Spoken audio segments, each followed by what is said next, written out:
bahwa sesuai dengan informasi yang kami terima dari masyarakat bahwa telah terjadi pembunuhan di Philip 4, telah terjadi pembunuhan terhadap seorang ibu dan satu orang anaknya yang dilakukan oleh tersangka yang ternyata adalah suami ataupun bapak dari korban.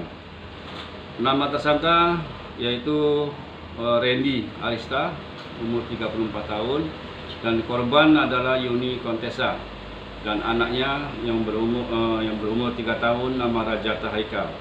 Motif dari kejadian tersebut adalah suami korban yang bernama Randy Arista itu pernah dilakukan rehabilitasi dalam hal penggunaan narkoba 2 kali di Pusat Rehabilitasi Narkoba di BNN Palembang.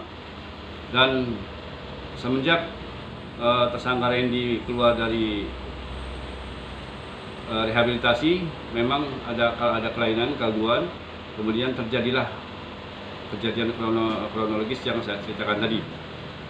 Dan ini diketahui setelah Randy melakukan perbuatannya membunuh istri dan anaknya.